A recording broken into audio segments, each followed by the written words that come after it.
Turning now to a wrap of your top stories of the day. We are following breaking news in West Charlotte this morning, where one person is fighting for their life after a shooting on Columbus Circle. That's just off Freedom Drive. It's the same street where someone else was shot just 24 hours before.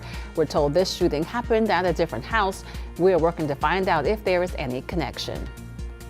Good Tuesday morning. Later today, the man accused of shooting and killing a Waxhaw woman in Columbia last week will go into court to face a bond hearing. That man, Alexander Dicki, is accused of shooting and killing Logan Federico last week when she was visiting her friends in Columbia. His bond hearing is set for 11:30 this morning. Happening today, the Indian Trail Town Council expected to decide whether to censure Councilman Todd Barber. He's accused of running a controversial Facebook page that spreads misinformation and targets local officials. Council will discuss adopting a resolution at its regular meeting at 6:30 tonight. All right, we do have an accident that is blocking both outbound lanes. You can see the accident right there. It's at Providence Road and Queens Road. Emergency responders are on scene there, and you can see we have medium impacts with this ongoing incident. Chris. Well, we do have a slight chance for a stronger thunderstorm today, and it's going to be areas to the north, isolated at large hail. Also, some damaging winds will be a possibility. After this, we have the upper 70s and mid to the upper 80s warming up big time. Just time for Thursday, Friday to kick off the PGA tournament at Quail Hollow. Are we good now as far as the drought, or are we still coming out of it? We're still coming out of it. It's going to still take a little bit, but I think we're much improved. I bet you it's cut in half across the state from the rain we just saw. And the wettest May on record for Charlotte? No, just wettest month so far this year, but the 7th wettest through this point in the month. The 7th wettest. He's the stat man. A reminder that the news does not end here. Make sure you join us over on WCNC Plus.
streaming live right now at 7 a.m. here on WCNC Plus. I'm Ben Thompson. And I'm Lisa Washington. It is another wet start to the day. Chris is going to tell us when the sun is going to come out again. I think there might be some peaks today, yes? Yep, the sun will come out in a few hours, but then it'll get cloudy again before another storm rolls in. That doesn't flow as well as the real song, but that's our forecast for today.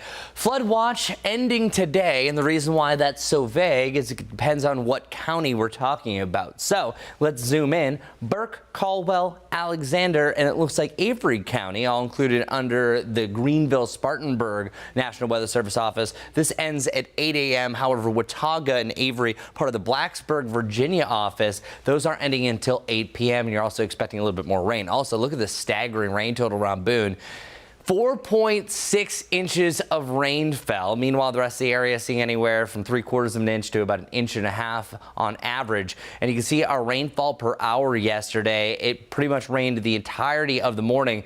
And then we had a quick little blast early afternoon before you started to wind things down. That's why Charlotte saw some much lower rain totals. And since midnight, Boone actually picked up another 1/2 inch of rain. Haven't really seen too much elsewhere across the area. I want to get to a couple of quick stats. I thought this is interesting. Looking at our monthly rain total, so the total rain total or precipitation per month, we didn't even reach 2 inches in January, but this month so far is over 3 inches of rain. So already through 12 days of May, it's already the wettest month of the year. We're 2 inches above normal, to say the least, and we are expecting more rain on and off over the next couple of days, but it's not as widespread as what we just dealt with. Instead, it's a lot of that hit and miss activity. That's a tough forecast because literally you could have a friend in Gaston County and then you're in Lincoln County. It could be a difference of, say, 1/10 of an inch to a much higher total, just depending. So just take these numbers with a grain of salt. This really just shows the difference of where those showers and cells are going to set up. I think it's a better chance really northeast of Charlotte for storms in general today.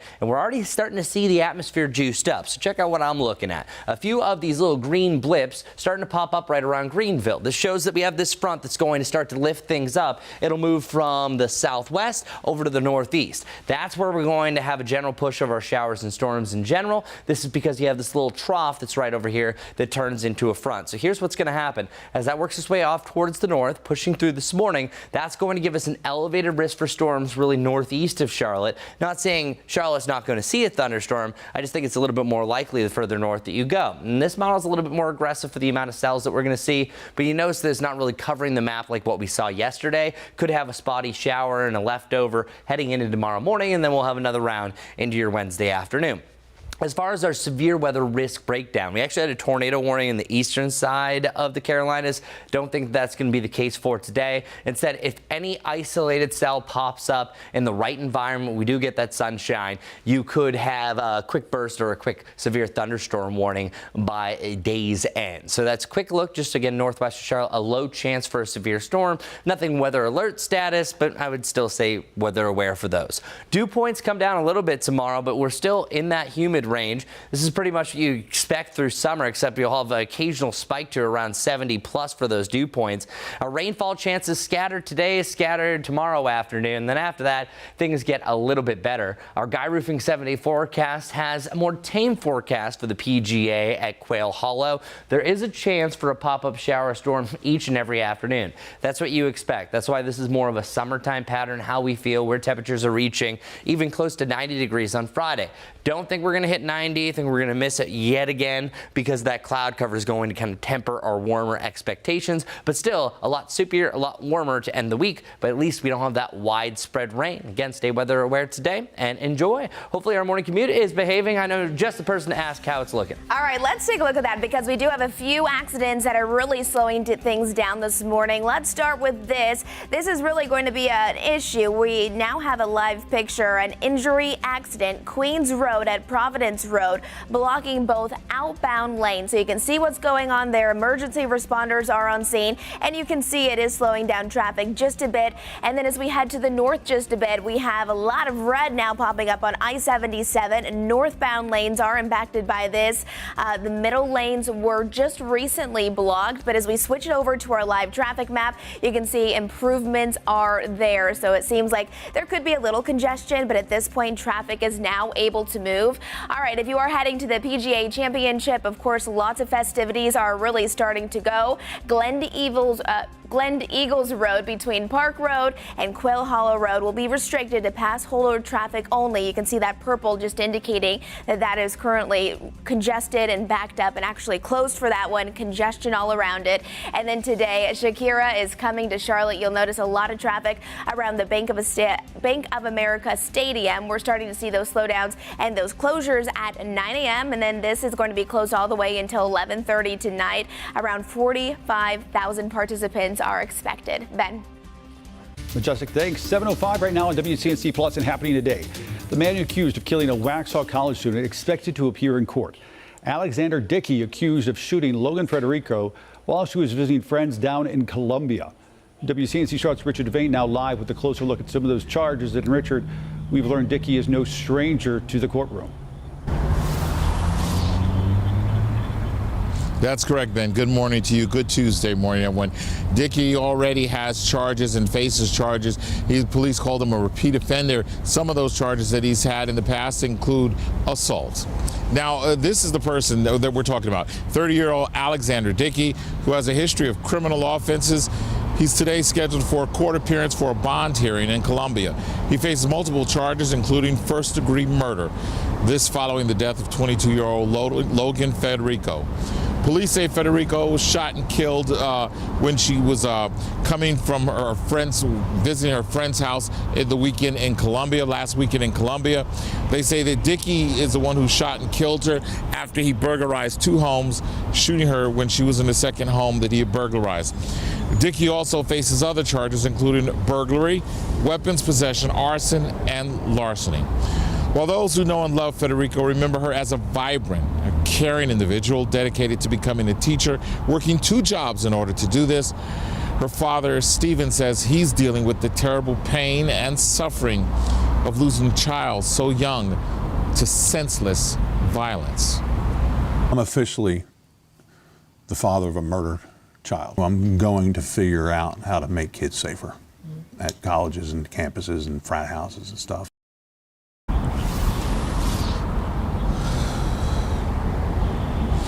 Pledging to do what he can to make it so that no other parent has to deal with what he's dealing with, he said.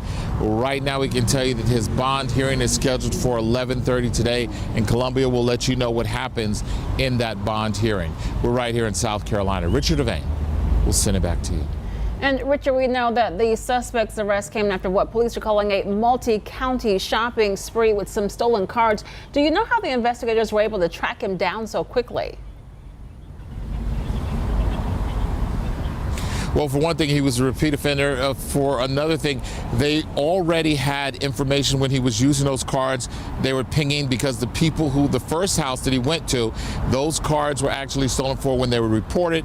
Police already had started tracking him and knew that those cards, where they were hitting, and that's how they were able to track him, including some other things he did, like actually a stolen car that he was in, he actually called a tow truck to have it delivered to somebody's house. They knew the house that it was going to, and they knew the woman that it was associated with at that house. So they had a pretty good idea of who it was and what he was doing. It was just a matter of catching him, which they were able later to do.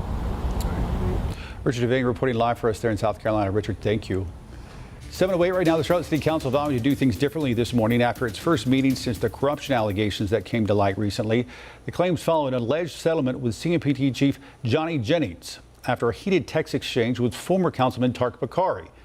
WCNC Charlotte's Julie Kay has a closer look at what happened during last night's meeting. It was a busy night for council with a public hearing on the 2026 budget proposal, but that was somewhat overshadowed by last week's heated back and forth. The interim city attorney still says that he is not confirming any settlement, but the way it allegedly went down is what caused so much public division within council that they now say they're trying to fix. Monday night, a consensus from city council. I think we need to do things differently. Mayor Vi Lyles and Councilmember Renee Johnson saying they would lead the charge on turning this week's public disagreements into action. It's been a tough week, a lot of words played and said, and in conversations, but I think at this point in what I would say is that this council has an opportunity to really think, stop, and think to do some things that we need to do differently. The disagreements all stem from the tragedy on April 29th last year, the deadliest police shooting in Charlotte history. Tark Bakari, who recently resigned from council to take a position with the Trump administration, publicly pushed Chief Jennings to let patrol officers wear outer carrier vests in the aftermath. Privately, that push was done through a series of text messages. Council intended to end that conflict last week when they allegedly voted on a $300,000 settlement with Chief Jennings that has not been confirmed by the city. But it only grew with Councilwoman Victoria Weddington publicly claiming corruption within the city government. Dr. Weddington and I have both expressed frustration with the way things have gone. Councilmember Tijuana Brown also sharing her thoughts. Disagreements will come and at times they will test us. But disagreement is not our enemy. Division is. Mayor Lyles said a more formal discussion will have to wait until after the city adopts a budget on June 9th. Because the time is always right to do what is right. Amen? Amen. That was Julie Kay reporting. Today is the deadline for applications to fill the city's District 6 seat left vacant by former council member Tark Bakari. As of this morning, the city says 7 people have applied. Applicants must be above the age of 21, a registered voter, and live within the district. City council will pick a Republican who can fill the seat until the November election. Many on council prefer someone who doesn't want the job permanently. Later this morning, right here on WCNC Plus, we're going to be talking live with one of those candidates who is applying for that open seat. Journalist Andrew Dunn is going to join us live at 8 this morning. Again, that's right here on WCNC Plus. Charlotte Hornets fans are feeling a little, cheated this morning after the Hornets missed out again on getting the #1 pick in the NBA draft. The 4th pick in the NBA draft goes to the Charlotte. You heard it there. Last night, dozens of fans showed up to Legion Brewing for a draft lottery party, hoping to celebrate getting the top pick. But in the end, it was not meant to be, as the Hornets received the 4th pick. Fans we spoke to were a little hurt, but still optimistic.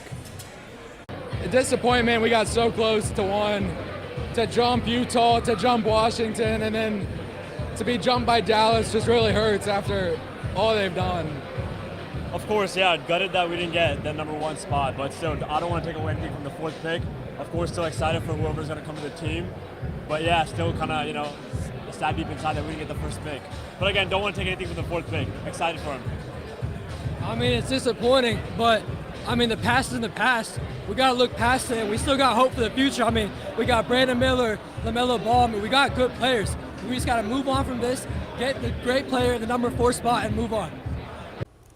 Well, here's how the top 5 played out. Utah, the Jazz, got the 5th pick, followed by the Hornets. Philly, the 76ers at #3. San Antonio Spurs, #2. And the #1 pick to the Dallas Mavericks. I think they had like a 2% chance. And look at there. Wow. A lot of fans in an uproar over that Mavericks pick because they had less than a 2% chance of landing that #1 spot, while Charlotte and Utah were among the teams with one of the highest odds at 14%. WCNC Charlotte Sports Director Nick Carboni watched the results on our live Impact news stream and talked to experts from Locked On about the disappointing outcome. But unfortunately, it just wasn't meant to be. And, this was an incredible result, honestly. And people, I think, on the ESPN broadcast said that there was a stunned silence in the room. It wasn't silent. People were laughing at the idea that not only that the Dallas Mavericks got the #1 overall pick after trading Luka Doncic, but that both the Philadelphia 76ers and the Spurs jumped up into the top 3. The rich just absolutely getting richer. It was an incredible result. Doug, the lottery is supposed to help teams regardless of market, get better through the draft. And especially when you're a mid market like Charlotte is, that is tough to do when you are constantly losing in this system. I know, people are hurt here. Hornets fans have been hurt so many times before. Is this the system the NBA should continue to use? I think it's a system that is supposed to prevent teams from doing the thing that teams are still doing, honestly. Less so the Hornets, because I think the Hornets have just been the victims of injury luck or injury bad luck.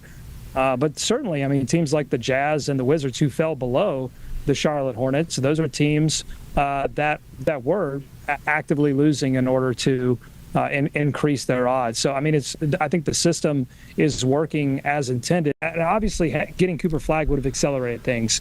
But it's going to be difficult, I think, 3 to 7 to all the way to 14 to the bottom of the lottery to really determine, like, how much of an impact those players are going to have until like 2 or 3 years down the road. It's not like it used to be where guys were coming out year 3, year 4 of college. And so you had a true idea, you know, of those top picks of how they're going to impact things. So it's interesting. It's just a lot different. All right, so, you know, you and Walker Mail, as always, are going to host Locked On Hornets tomorrow. You guys put it out every day. It's great stuff. But how much of tomorrow's episode and how many days this week are going to be spent on, like, how much this hurts? Because, you know, you build it up, you have top odds tied with 2 other teams, obviously, and yet again, for the Charlotte Hornets, it doesn't happen. Like, how long is it going to take to get over that for some fans? I don't know that fans, I think fans are numb at this point. I mean, they're certainly disappointed, but this has happened so many times. I mean, the Hornets have dropped positions in the draft many times. And then you take into account, too, that even when they've gotten lucky and moved up for LaMelo Ball and moved up for Brandon Miller, while those 2 players are obviously talented, both of them have been struck by the injury bug. And so we haven't seen sort of the full elevation of that talent with the franchise yet. So yeah, I mean, it's a difficult time to be a Hornets fan. I think the good news is they didn't drop to 7, and I say that's good news because if you look at the teams that moved to 2 and 3, San Antonio, Philadelphia, you may have already talked about this. It's great for them that they moved up, but like if you're San Antonio, Dylan Harper's sitting there at 2, and you're thinking to yourself, well, we got 2 point guards and Stephon Castle and De'Aaron Fox. So they're probably going to move that pick. Philadelphia, you're at 3. I think if you were at 1 or 2, you take that pick. But if you're at 3, a lot of question marks around some of the wing players there.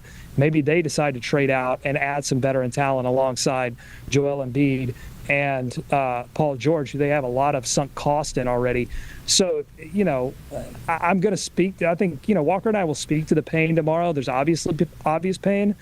But there are opportunities if the Hornets do want to move up to 2 or 3 to trade up, if that's what they're interested in. I think they have flexibility right now. Well, we'll see how this all plays out in about a month. Of course, the NBA draft is set for June 25th. All right, 7:17 right now on WCNC Plus. Chris joins us with another look at your forecast. Not quite as waterlogged as we saw on Monday. Yes, it is better, and we will still have a chance for a storm or 2 heading through the afternoon. And this is the way our cameras are looking right now. Isn't that nice? Over in Anson County in Dallas, we have our tallest cameras, and literally they're in the clouds right now. Monroe, overcast and not the prettiest sight over here in Uptown because you can't see anything because of that elevated cloud cover. Now, we will break up the clouds by the afternoon. It's just going to be a patient game trying to get there. So there is more optimism today. Today's warmer. Today is also a brighter day overall and less widespread rain. Certainly a drier morning, even though it's pretty damp feeling. Our flood watches, some of these are going to drop off. The only 2 that will remain, Watauga and Ashe County. That'll go until 8 p.m. today. The rest will be done by 8 a.m. So within the hour or so, unless the local National Weather Service decides, you know what, hey, let's keep it going.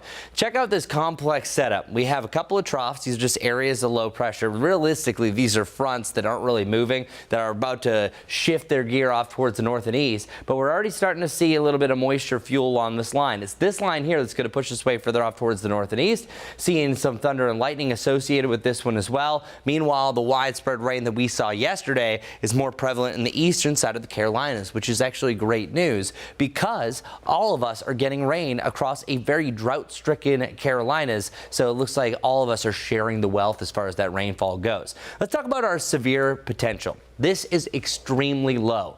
the lowest of low chances, I think, for severe weather whenever you're going to see this shading here. You do have that trough that pushes through. You do have a warmer day as well. And if we get the sunshine, it's going to help things out. Charlotte's kind of right on that cusp. I think you are going to see a developing shower or two heading into the early afternoon mainly. Could also see a spotty rain shower this morning. But this is more spotty to isolated compared to it's going to rain for several hours like what we had yesterday. I think by the middle to late afternoon hours, that's where we have a stronger potential, especially around Salisbury over to Statesville, for one of these to maybe transition over to a severe thunderstorm status, or at least just a strong storm. But notice they don't really move all that much. So this would be a slow moving system. So there's some areas that could easily have an inch of rain when those are all said and done, they pass. Meanwhile, the rest of us, less than 1/10 of an inch. So it's really isolated heavier rain totals. Breaking down that severe weather risk, isolated hail will be a possibility because these are really individual cells, and then damaging winds, maybe a quick downburst with gusts up to 60+ miles per hour. But again, very low potential.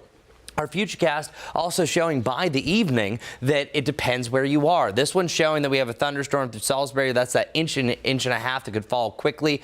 The rest of the area could see barely anything at all, so it's not a guarantee. Shakira going to be in town as Majestic's been talking about some of the traffic issues.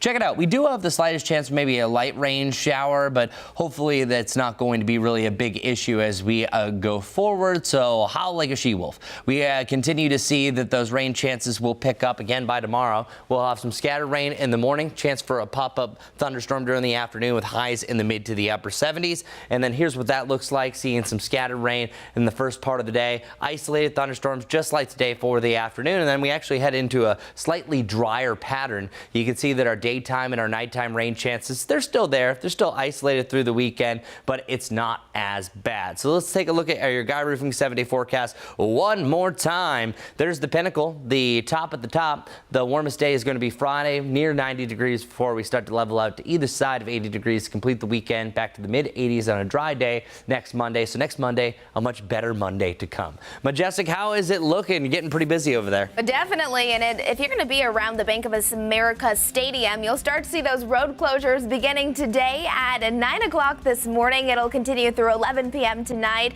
Event organizers are expecting at least 45,000 participants, so you can imagine it is going to get quite busy. Want to show you those drive times if you are getting ready to head out the door. Gastonia to Charlotte, about 37 minutes. Seeing really a slowdown there from Waxhaw to Charlotte, about an hour. So plan accordingly. You can see a live look outside the I-77 at mile marker 9. Congestion out there, and we do have some accidents that I want to let you know about. You can see our live traffic map is definitely getting busy, and this is the most important one. You can see roads are now blocked due to a crash on Highway 16. That's Providence Road. Southbound lanes are being impacted. So there's the picture of what's going on there. Emergency responders are on scene, and this purple is indicating that the road is currently blocked at this time. In addition to that, two lanes are blocked because of a crash on I-77, impacting those northbound lanes at exit 11 on I-277.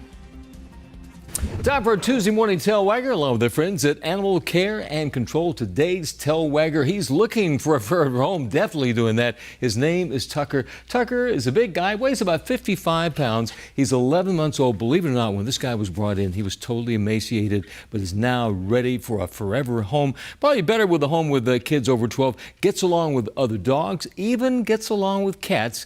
He is treat motivated. He is crate trained, and look at that face. He's looking for a forever home today. His name is Tucker. Here's what you can do. Head out to Animal Care and Control or make an appointment by calling 704-336-7600. They're open Monday through Friday, 11 a.m. to 7 p.m. and on the weekend, Saturday and Sunday, 11 a.m. to 5 p.m. One more time, check him out. He's about 11 months old, weighs about 55 pounds. Just a great guy looking for a special home today. And look at this close-up. His name is Tucker. He's our very special Tuesday morning tail wagger. I'm Larry Sprinkle. Time now for your morning boost, and another honor this week for Gastonia Police Canine Bo the Bloodhound. We love Bo. He's headed to Washington for the National Police Week. Bo was honored last year as Law Enforcement Hero Dog of the Year, rightfully so, after successfully tracking down a child through 7 miles of woods. Now he heads back to Washington to represent the department all over again. Good boy, Bo. He's so cute. Congratulations. I know. People love him. He's like a media darling now these days. I'm sure. Maybe he has a following. I know, right? All right, folks, we're going to take a quick break as we take live pictures right now over a foggy and cloudy uptown. Chris standing by with your weather impact forecast. Not quite as soggy as we saw yesterday. And Majestic, she's got a check of your Tuesday morning commute. Keep it right here. The headline's coming up at 7:30 on WCNC+.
Again, not the prettiest start, but at least we don't have that widespread rain. Temperatures mainly in the mid-60s across the area. Boone, you are at 58 degrees. But what's this? We do have a slight chance that we could have some blossoming showers or storms heading into the evening, but I think things are going to clear out just in time for the Shakira concert around 7:30. Our Guide Roofing 7-day forecast shows that we're going to keep a spotty shower and thunderstorm chance around for your Wednesday morning and again during the afternoon. After that, a slightly drier pattern. You can see for our Thursday through Sunday forecast, we're really having a wide range where Friday is the warmest, and at that point you could have a chance for an isolated pop-up shower and thunderstorm with a humid feel for the entire week. Majestic, what's going on traffic-wise? All right, well, good Tuesday morning to you. Definitely seeing those slowdowns as you're heading out the door. This is I-77 here near mile marker 9, but there is an accident that I want to let you know about, this important one, especially if you typically take Providence. There is an ongoing situation. There's been an accident, and we do have emergency responders on scene. It's actually impacting both north and southbound lanes, but southbound is really being impacted by that. Roads are currently blocked there, so we'll keep a close eye on that. In addition to that, though, as you're heading out the door, just make sure you're taking it nice and slow, because we have had multiple accidents this morning. From Gastonia to Charlotte, about 42 minutes to get you there, and from Matthews to Charlotte, about 26 on this Tuesday.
7:30 on this Tuesday morning. Thanks for watching on WCNC Plus. I'm Lisa Washington. And I'm Ben Thompson. Happening today, the Indian Trail Town Council expected to decide whether or not they want to censure their colleague, Councilman Todd Barber.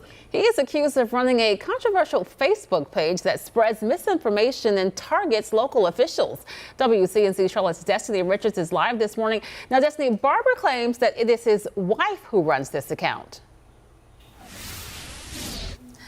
That's right. This is a situation where basically they're arguing that this is a problem for just morale for employees, as well as there could be possible legal trouble in the future. So that's why an investigation was started. And through this investigation, they found that Barber, has a degree of responsibility for the content creation of this account. But either way, whether his wife is involved or not, there's still a lot of issues as it regards to conflict of interest and professional conduct. Now, that's why this hearing is happening today. This is to decide whether Councilman Todd Barber should be formally censured. This comes after a months-long investigation, again, into a Facebook page called the Indian Trail Weasel Report, which has stirred controversy by posting what town leaders call false and damaging claims about the town and its employees. Officials say this violates the town's ethics policy, which requires council members to communicate truthfully and objectively. After discussion at multiple council meetings, Mayor Pro Tem Dennis Gay said last month he hopes the hearing will bring the council together and put an end to the division. We have a lot of amenities that we're wanting to work for people in the town, like a community center. We got a lot of improvements that we need to do. And all this infighting and negativity does not promote what we'd like for the people here. Yeah, so this hearing is on the agenda today. Basically, the town council is going to come together and possibly adopt a resolution to censure Councilman Barber. That meeting is happening at 6:30 tonight. I'll send it back to you guys live here from Indian Trail. And Destiny, we know that the council actually brought in an outside attorney for the investigation. Did we learn anything about what the investigation uncovered? Yeah, so again, an attorney was hired in this situation. An investigation occurred some months ago, and it basically said that they have evidence now that links Barber to this account. Again, the content creation that's actually on the account is what they claim that he has responsibility for. So again, they came up with all of this information. So this is what they have to present against their colleague, against Councilman Barber. And this hearing is really just, if a censure does happen, this is a public reprimand. So they're really just hoping to shut down this entire situation and move on for the good of the town. All right, Destiny Richards live for us this morning. Thank you, Destiny. All right, let's get check your forecast right now with Chris Mulcahy. Let's do it. We are not looking at a big chance for severe storms today, but we do have the slightest potential. Yesterday was mainly just a rain event. Really rained up in Watauga County, 4.5 inches of rain and over that mark. And then we had anywhere from 3/4 of an inch to about 1.5 inches across the greater Charlotte area. Really along 321 had some of the higher totals, at least in the Charlotte area. And then our flood watch still continues. By 8 o'clock, we should drop off a few more counties, and only a couple should remain. We still have this flood watch going until 8 p.m. for Watauga and Ashe County. The rest of the ones, such as Burke, Caldwell, Avery, Alexander, you should be dropped off in the next 30 minutes unless the local National Weather Service office changes their mind, but likely it's trending that direction. How much rain are we going to see over the next couple of days? Well, it all depends, and I know that's a weatherman response, but the reason why is this is a tough forecast because we're going to have such small individual pop-up storms that not everyone's going to be impacted, that literally over the next couple of days might have a damp feel, but most of us are either going to stay dry or you get a couple of quick downpours day by day. So let me show you. Already right now, I think you're going to see some on and off light rain. For this morning, don't be surprised if it just remains cloudy, foggy, misty, with a few hit and miss rain showers, especially further off towards the west. Eventually, this line, I think, is going to get going further off towards the north and east, and we could potentially have a couple of developing thunderstorms, and some could even be strong. Now, I think severe weather likely is going to be tempered as we work our way through the day. So severe weather pretty much unlikely. But this line eventually is going to get going further off towards the north and east, and it's right in this sector that we can have some action going on. One thing I don't really agree with, the models that are a little bit more on the aggressive side already were calling for widespread rain right now. So that's like kind of a good judgment call that I usually use. Well, they're already wrong about what's happening right now. Likely they're going to be wrong about what's happening later. But I think what's going to happen, in my opinion, as we work our way into the early afternoon, you're still going to have some passing showers and storms. Now, I think it is definitely to the northeast that has a little bit extra storm fuel, because what's going to happen is as we head into the late morning and the afternoon, the sky will get brighter. And if you see any blue sky, it will destabilize things that you could see some of those towering cumulus clouds working their way throughout the day, and then some scattered rain also possible heading into your Wednesday afternoon. And then the backside of this system could develop a few strong storms during the afternoon as well. So even though we don't have a designated low risk tomorrow, same thing goes. And that's usually the case and scenario whenever you have that summertime pattern that's actively starting to set up. Now, if we do, the outside lowest chance, this is not a high chance. I think if you were to talk about the lowest bar of a severe weather chance, we're at it right now. If this does come to fruition and things line up, I think one could maybe provide some larger hail or some gusty winds, but I think most of us are just going to have some passing rain. Also, the way that we feel over the coming days, we're either going to feel humid or super muggy. We're all over the place. When dew points are ranging in the 60s, you're feeling it. It's the air that surrounds you, and sometimes can be translated over to some storm fuel and some rain chances. The best chance for rain will be this afternoon and again for your Wednesday, but nothing like what we just saw yesterday. And then after that, isolated activity, which mostly will stay dry for the PGA at Quail Hollow. That's the big event that's coming to town. Of course, Shakira is in town tonight. The warmest day looks to be 88 degrees on Friday. As for the coolest, we're pretty much living it in the upper 70s, but definitely feeling a little bit more May-like compared to that more April weather that we were dealing with just a few days ago. Let's hit the roads with Majestic. A lot going on, but this is the busy time for the traffic world. Oh yeah, and we're definitely seeing those backups and a few accidents this morning. Want to show you I-77, York County. You can see it's really starting to become congested here. Slow and go conditions. That's mile marker 88. Otherwise, as we're looking at the uptown area, there are some stop and go problems. We'll start with this one though, because this has been ongoing, and you can see this purple right here. That's indicated that we have a road that is blocked. It's all because we have a crash on Providence from Queens Road to Oxford Place. It's impacting really the southbound lanes, all indicated in that purple there, with emergency responders on scene. The plaza, we also have an accident that's ongoing at 34th Street, seeing those medium impacts there, so kind of a slow and go morning commute out towards that area. And then finally, this one, we have Highway 160 at Steel Creek Road. There's a crash at Sam Neely Road, and we can see those backups really starting to pick up. Lots of red popping up on my live traffic maps. We'll have more on your traffic update coming up in just a few. Lisa. Thanks, Majestic. 7:38 now, and a crime alert this morning as we're working to learn more about a deadly shooting last night in West Charlotte. It happened last night on Lucky Penny Street near the Charlotte Express Inn. Police responded just before 6 p.m. and found one person dead. We've reported several other violent incidents in this area. On March 1st, 28-year-old Summer Massey was shot and killed nearby. Police arrested and charged Stevie Walker in connection to that shooting. And just a few days later, 2 people were seriously hurt in a double shooting. A newly released audio recording raising some questions in Wadesboro. It's in connection to the death of K-9 officer Blitz, who was killed in the line of duty back in April. Very little had come out from this incident until now. WCNC Charlotte's Tricia Woodard has more details, a story you'll only see exclusively right here on WCNC Charlotte. I spoke with former interim chief Jason Eschard, who confirmed it is him speaking on the recording we obtained. He says he was forced to be silent, but he always knew the truth would come out. The death of K-9 Officer Blitz has left a lasting wound here in Wadesboro, and now new audio has many calling for answers and accountability. I can't watch the video anymore. It kills me, literally.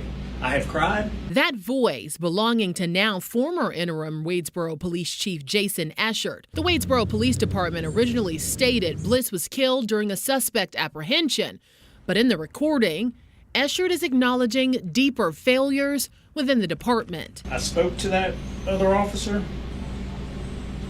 I looked him straight in the face and said, I wanted to charge you, you murdered that dog. Kevin Stewart attended a meeting on May 1st after being axed by Blitz handler. That's where he captured the recording. A tragic situation has caused a lot of heartache and it's given law enforcement a black eye. I also obtained video that includes a statement from Officer Kayla Wright, Blitz's handler, about what happened that day. Blitz was caught off the bite with a toy. He accidentally grabbed my hand, not knowing, and he came running back to me after the second charge. He was not aggressive, and he was trained to return to his handler. This command became running back to me. At this time, many rounds went off in mine and Blitz's direction. This time, Blitz was hit and screaming. As I was yelling for him, Blitz ran off. Wright, who was ultimately fired from the department, says what happened to Blitz was unexcusable, also echoing the many failures leading to his death. Blitz should not be gone today. I called Eschert about the newly released audio. I'm all about that, truth and transparency. But while I was employed with the town, I wasn't allowed to talk. And now I'm thankful that, the truth is coming out. Eschert says he tried to charge the officer who shot Blitz, but he alleges the Montgomery DA told him he wasn't charging an officer for shooting a dog. Eschert emphasized the importance of transparency, but some residents say that transparency should have started long ago. This is a major concern, and it's not going away anytime soon. I don't think Wadesboro is going to heal until we get to the bottom of this thing. Well, Eschert is now retired from the Wadesboro Police Department. The city released a statement saying it was due to threats following Blitz's death. His attorney releasing a cease and desist on false representation and narrative, saying that has nothing to do with his resignation. Back to you. We also reached out to the Montgomery District Attorney for comment about the allegation from Eschert. Still waiting to hear back. This morning, we're learning that a controversial project in Weddington will not move forward. After the town council tied in last night's vote, the mayor cast the tie-breaking vote, deciding no on the project. It's 2-2 tie. As mayor of this town, I'm going to vote and side with Darcy and Tom at the opposed to deny this project. And so the project is denied. Why? The decision comes after developers reduced the number of homes in the plan along with other changes, but many neighbors remain skeptical and advocated for a more sustainable approach. A legendary golfer's legacy continues to inspire and make a difference in the Charlotte community. Charles Sifford is a Charlotte native and is the first black player to earn his PGA Tour card. His lasting legacy also building bright futures with the annual Charles Sifford Scholarship Fundraiser Golf Tournament. WCNC Charlotte's Miles Harris now live here on WCNC Plus from the Sifford Golf Course this morning. And Miles, this year's event about more than just golf. You're absolutely right there, Ben and Lisa. Yeah, so this year's Sifford Golf Fundraiser, it's about so much more than just celebrating a great sport. It's about honoring a true pioneer who broke barriers in professional golf. This year's event isn't just about golf. It's about community and providing opportunities for young athletes who might not otherwise have a chance to pursue their dreams. He wanted to make it easier for those following him to have a chance, better chance than what he did. The golf legend's son, Charles Sifford Jr., says the money gained will help the Sifford Scholarship, one that helps cover a portion of the college costs for students or those attending a PGA-accredited golf management program. And he just wanted to make the game more popular to the minorities, and help the kids, get education, which, he never had a chance to go to college. Clearing the fairway to ensure the next generation can pursue any dream and pathway to success. You're fortunate enough to have someone help you come up, so now it's your turn to chip in and help the ones following you have a chance of success, and be a role model.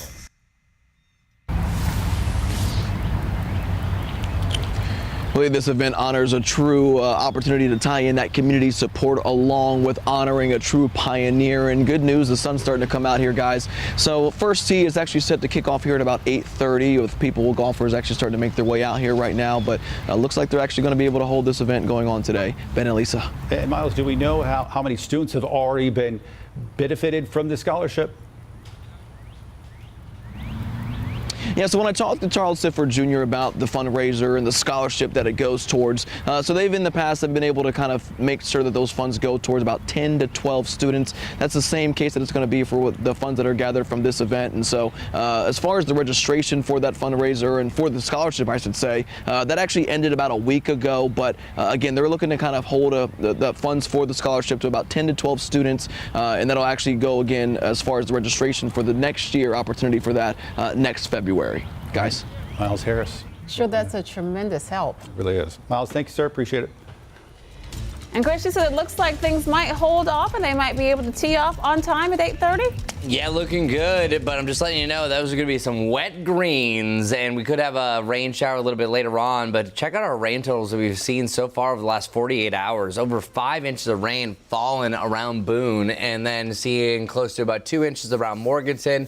Less than an inch through the Charlotte area, but that's still a good soaking overall, and close to 3 inches around Rockingham. So areas that we had the flash flood watches actually did verify, and speaking of, we still do have those in effect, and it looks like some of those are going to drop off by 8 o'clock, but still Watauga and Ashe County, those will still be engaged until about 8 o'clock this evening. By the way, that's Watauga and that's Ashe County, if you do not know. And I just want to show you exactly what's going on for the time being. The setup, and I'm over at the weather computer as we're easier to track some of these showers and storms. We are starting to see some of those showers blossom, so you are potentially going to have a light rain shower that's now starting to sneak into the Charlotte area. This is the way this morning is going to go. I think you see a spotty rain shower before it could change over to a thunderstorm status, because you are seeing a few storms starting to develop. No current thunder and lightning associated with this, but there was some about 30 to 45 minutes ago. Meanwhile, some very heavy rain further off towards the east that at one point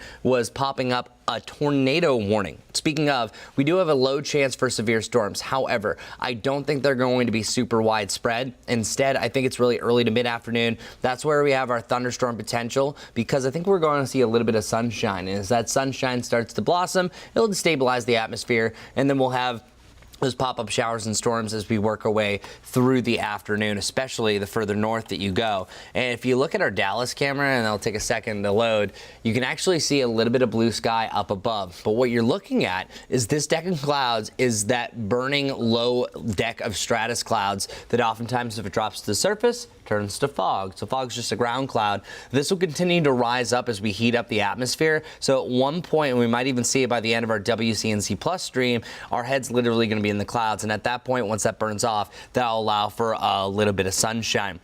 As for your golf forecast, as I was mentioning for Miles, I think that you're going to be okay for the first part of it. So they were saying the first tee time is around 8:30 for that tournament. Well, I think you're going to be dry at that point. Maybe a spotty light rain shower. It's very, very hit or miss. And then we will have a better chance for a storm maybe by the early afternoon. By the time you get about your evening, as we're talking about the Shakira concert, and Majestic was telling me over 40,000 people are going to be at that concert. So very busy as well. There is a slight chance for a little bit of rain, but hopefully the rain won't lie, just like the hips don't lie, as we work our way through the evening. As you are walking your way through the next few days, you will see another chance for a pop-up shower or storm to develop right in the middle of the afternoon. So same type of timing, early to mid-afternoon they begin, mid to late afternoon they become the heaviest, and then after that, it's business as usual. How many times do you see us with a 20% chance for rain during the summertime? Because there's a chance that there could be a bubbling up thunderstorm. That's going to be the case and scenario starting on Friday,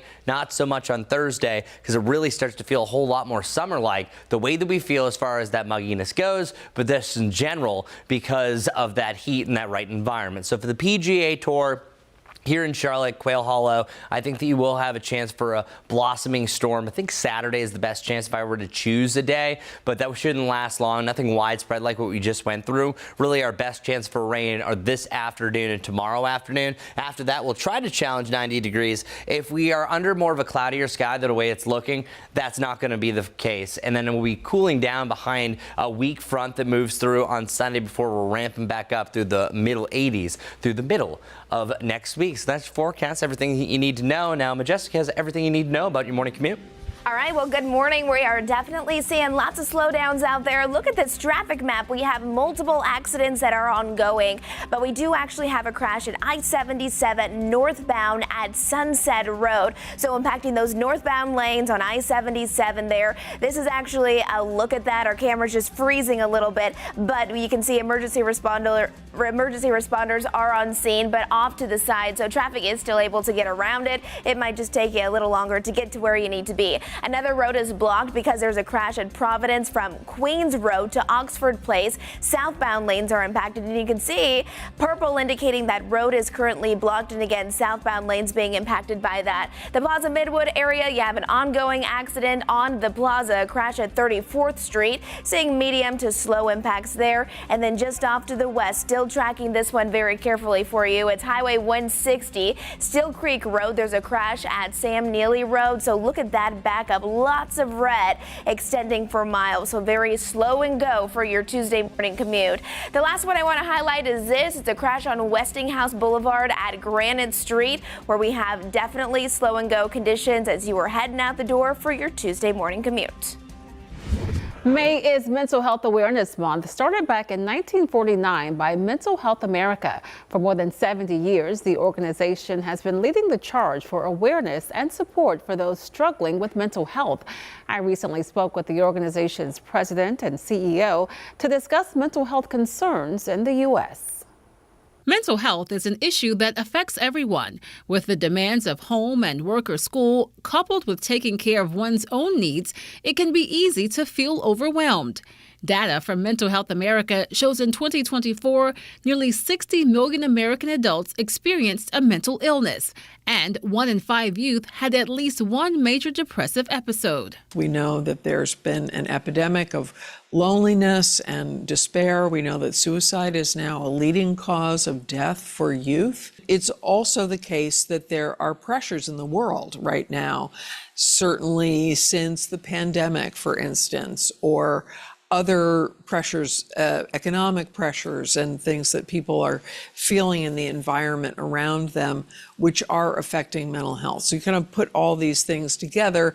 Schroeder Stribling, president and CEO of the organization, says although discussing mental health is less taboo than it used to be, there are communities that lack access to services. There are an awful lot of mental health vulnerabilities, and especially for communities that might be a mental health desert, they might not have as much access or availability, maybe in a rural community or remote in some way. To help connect people with the resources they need, the organization offers an online screening on its website and has local affiliates across the country. Stribling says it's important for anyone struggling to maintain their mental health to know they are not alone. There's hope, there's help, and if at all possible, find a trusted other, someone with whom you can discuss these things, where you know you'll be met with compassion and kindness. A message she hopes turns awareness to action. And today we are hosting a phone bank where you can get mental health resources from local organizations. That phone bank is going to take calls today from 11 to 1 and from 4 to 7:30. You probably noticed that Ben and I have on these green ribbons here. That's because green is the color for Mental Health Awareness Month. Nice. And you guys are not wearing green because it doesn't work at the screen where you're you really forecasting. can't and be at the green screen. I don't think I own a green dress. Do you own like a green tie like that?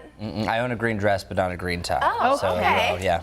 TMI? No, that's understandable. I actually do not have much green as far as dress clothes, but green is my favorite color. I was going to say, you told me it was your favorite color. And my favorite team is the Boston Celtics, so I have a ton of Celtics Is it shirts. just because green's their color? All of a sudden you I don't know. I really attached to forest green as a kid from that Crayola crayon box. That Look I at you. which is very close to the color on that pin, which looks great. All right, we'll see if we get one for you. We should point out, though, that with the phone bank today, these are going to be trained experts. It's not going to be us taking the phone calls. They're going to be experts there. And they won't get into the details of everything with you, but instead give you resources and different ways that you can reach out to other organizations and get the information you need. Right. Lawmakers across the country are joining forces to demand warning labels on social media for kids. A bipartisan group is backing the idea, saying kids need to be warned about the impact that social media can have on mental health. The labels would appear when a user logs in Then after 3 hours of use, the warning would cover the screen for about 90 seconds. Here in North Carolina, lawmakers recently passed a bill that would ban kids under the age of 14 from using social media. We're going to take a quick break right now, but make sure you keep it right here on WCNC Plus. In just 2 minutes, we're going to have another update on weather and traffic, and then we'll be back with the day's top headlines coming up at 8 o'clock.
Well, let's get right to it. Today's high, 78 degrees. This cloudy sky eventually will give way for a little bit of sunshine heading in the afternoon. High temperatures in the mid to the upper 70s. Notice how that little yellow number right there is warmer than the white one, representing that we do have a slight heat index because of the moisture in the air. As far as our thunderstorm potential, I think really now until noon you have a chance for a light rain shower. By the afternoon you will have a chance for a pop-up shower or thunderstorm mixing in with clouds and sunshine, but not everyone's going to see this with another chance for rain heading into your Wednesday morning. We're going to keep active rain chances around each afternoon, Tuesday and Wednesday.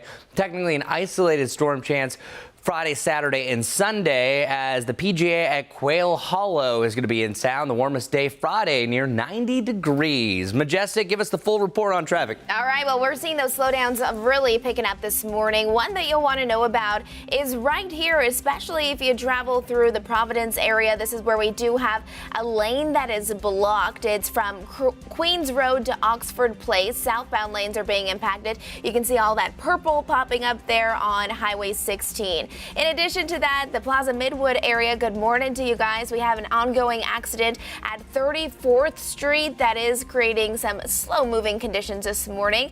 And just be mindful, we do have a lot of traffic that'll be right around the Bank of America Stadium today because Shakira is coming to town. We'll have more on that on WCNC Plus.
Streaming live right now at 8 a.m. on WCNC Plus. I'm Ben Thompson. I'm Lisa Washington. Happening today, the man accused of killing a Waxhaw college student is expected to appear in court. Alexander Dicki is accused of shooting Logan Federico while she was visiting friends in Columbia. WCNC Charlotte's Richard Devane now live with a closer look at some of the charges. And Richard, Dicki's no stranger to the court system. Yeah, that's right. He has charges that he's been on before. He's been in court before, I should say, including assault charges. But today, it's a lot more serious for him. He's facing a murder charge and some others. This is the person we're talking about. Take a look at this person, 30-year-old Alexander Dicki, who has a history of criminal offenses. Today, his bond hearing is this morning in Columbia. He faces multiple charges, including first-degree murder. All of this following the death of 22-year-old Logan Federico. Police say that he shot and killed the college student from Waxhaw during a burglary at her friend's home in Columbia last week. Dicki also faces other charges, including burglary, weapons possession, arson, as well as larceny, all for this incident from last weekend, from a couple weekends ago. While those who know and love Federico remember her as a vibrant and caring individual, dedicated to becoming a teacher, working 2 jobs to do so, her father, Stephen, says he's also dealing with the terrible pain and suffering of losing a child so young to senseless violence. I'm officially the father of a murdered child. I'm going to figure out how to make kids safer at colleges and campuses and frat houses and stuff.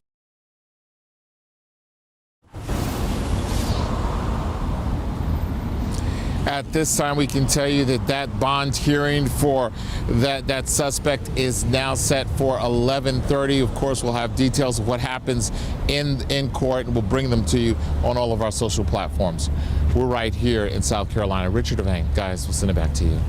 And Richard, we know that this suspect's arrest came after what police said was a multi-county shopping spree with some stolen cards. Do we know exactly how the investigators were able to track him down so quickly? Yeah, the folks the first house that he burglarized, because he burglarized 2 homes, and then in the second home is where he shot. He's accused of shooting and killing Federico. They say that the people reported them. They were able to trace those credit cards, and when they started pinging his stores, they had an idea of where he was. Also, that suspect also ordered a tow truck when the car that he had stolen from the house before that home where Federico was in broke down. He actually ordered a tow truck with one of those stolen credit cards. He led them on a number. They had ideas where he was very early in this investigation. All right, Richard Devane reporting live for us this morning. Richard, thank you. All right, let's get right to it. So we were mentioning about our flood watches. Only 2 counties remain, at least the ones that we cover. It's right here. We have now Watauga and Ashe County that goes until 8 p.m. That's because that's where we saw the most rain, and this is an exceptional amount.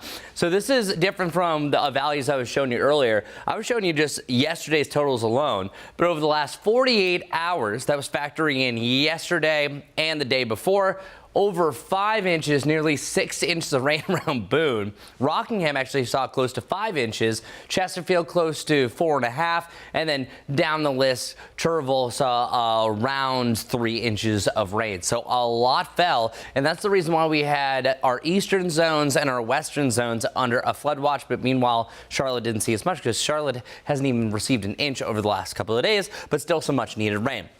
Quick weather stat, May is now the wettest month of the year. And the interesting thing is we're only 12 days in. So that shows really how dry we've been and why we're under a moderate drought currently for the Charlotte area. January didn't even have 2 inches of rain. February was close to an average month, but this month already over 3 inches. That's 2 inches above the normal. So this is going to help out some of our drought status. I think that we're going to be close to abnormally dry, and it might take a few more heavier rain showers to really officially bring us to that level. Our random weather stat on top of that, through 12 days, this is actually the 7th wettest first 12 days of May in Charlotte history. Now, of course, you can find a stat for anything. The other one is a little bit more easy to understand, but still, this shows that if we continue on this trend, this will be one of the wettest Mays on record, and that's a great way to cure the drought.